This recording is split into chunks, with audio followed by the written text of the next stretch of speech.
আজ বানাচ্ছি chicken wings. আর এই দুর্দান্ত স্বাদের চিকেন উইংস তোমরা বাড়িতে যদি একবার বানিয়ে খাও তাহলে একদম দোকানের থেকে খেতে মন চাইবে না।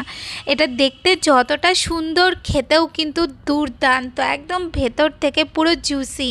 তো এই চিকেন উইংসের রেসিপিটা তোমাদের যদি ভালো লাগে তাহলে তোমরা অবশ্যই ট্রাই করো আর লাইক কমেন্ট করতে ভুলো না জানো। তো চিকেন উইংস বানানোর জন্য প্রথমে আমি এখানে নিয়েছি 1 কেজির মতন চিকেন উইংস। এরপর আমি ওর মধ্যে দিয়ে দেব বড় চামচে 2 চামচের মতন গোলমরিচের গুঁড়ো। এরপর আমি ওর মধ্যে দিয়ে দিচ্ছি 4 চামচের মতন লঙ্কার গুঁড়ো। লঙ্কার গুঁড়োটা দেওয়া হয়ে গেলে এরপর আমি ওর মধ্যে দিয়ে দেব পরিমাণ বুঝে লবণ। এরপর আমি ওর মধ্যে দিয়ে দিচ্ছি সয়া সস। তো এখানে আমি 3 চামচের মতন সয়া সস দিয়েছি। সয়া সসটা দিয়ে এরপর চিকেনটাকে ভালো করে এই সব কিছুর সাথে চিকেনটাকে একটু ম্যারিনেট করে নিতে হবে। চিকেনটা ভালো মতন ম্যারিনেট হয়ে গেলে এরপর চিকেনটাকে বেশ কিছু সময়ের জন্য আমি রেস্টে রাখবো। এখানটায় 15 থেকে 20 মিনিটের মতন আমি রেস্টে রেখেছি। এরপর আমি এই দিকে নিয়েছি বড় বাটির 1 বাটি ময়দা আর নিয়েছি ওর হাফ বাটির মতন কর্নফ্লোর।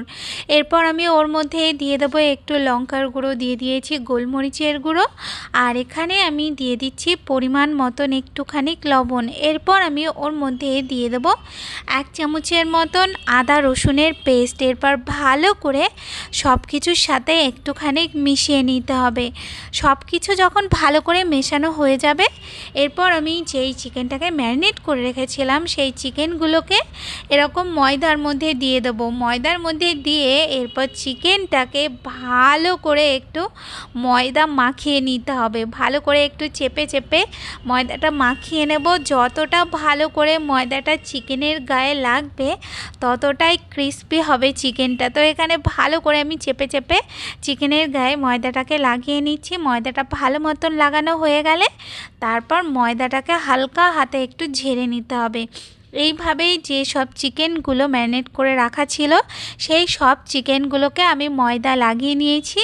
এরপর আমি এই দিকে তেল বসিয়ে দিয়েছিলাম। তেলটাকে মিডিয়াম টু হাই ফ্লেমে রেখে এরপর চিকেনগুলোকে দিয়ে দেবো।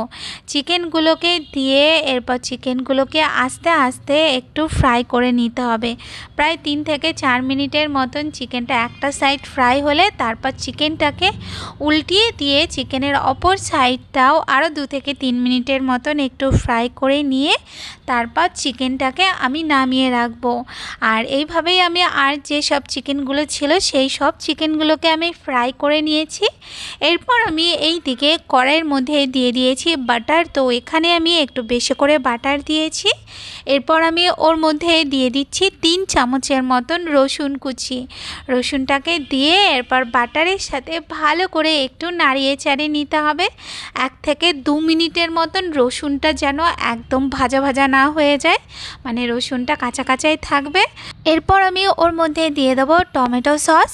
তো এখানে আমি 4 চামচের মতন টমেটো সস দিয়ে দিয়েছি। 1 চামচের মতন গ্রিন চিলি সস, আর দিয়ে দিয়েছি 2 চামচের মতন সয়া সস, আর এখানে দিয়েছি 1 চামচের মতন ভিনেগার। এরপর আমি ওর মধ্যে 1 চামচের মতন চিনি দিয়েছি। তোমরা এখানে চিনির বদলে হানি থাকলে হানিও দিয়ে দিতে পারো। এরপর ভালো করে এটাকে একটু নাড়িয়ে চাড়িয়ে নিয়ে তারপর আমি ওর মধ্যে দিয়ে দিয়েছি 1 চামচের মতন একটু কাশ্মীরি লঙ্কার গুঁড়ো। এতে করে কালারটা সুন্দর হবে। তোমাদের বাড়িতে আর যদি কোনো রকম এক্সট্রা সস থেকে থাকে তাহলে সেটাও তোমরা অ্যাড করে দিতে পারো, তাতে খেতে আরও বেশি ভালো হবে। তো দেখো সসটা একদম রেডি হয়ে গেছে। সসটা যখন একদম ঘন হয়ে যাবে তখন আমি ওর মধ্যে চিকেনগুলোকে দিয়ে দেবো। চিকেনগুলোকে দিয়ে এরপর ভালো করে নাড়িয়ে চাড়িয়ে চিকেনের সাথে এই সসটাকে ভালো করে একটুখানি মিশিয়ে নিতে হবে। চিকেনের মধ্যে সসটা যখন ভালো করে একটু লেগে যাবে তখন আমি ওর মধ্যে দিয়ে দেবো 1 চামচের মতন সাদা তিল। তিলটা দিয়ে আবার ভালো করে একটু নাড়িয়ে চাড়িয়ে নেব। তো এই যে দেখো আমাদের চিকেন উইংস কিন্তু একদম রেডি হয়ে গেছে। এটা দেখতে যতটা সুন্দর, খেতে কিন্তু দুর্দান্ত। একবার হলেও তোমরা অবশ্যই ট্রাই করবে। আর রেসিপিটা যদি ভালো লাগে তাহলে লাইক কমেন্ট শেয়ার করতে ভুলো না। আজ তাহলে এই পর্যন্ত, দেখা হচ্ছে নতুন রেসিপির সাথে। টাটা।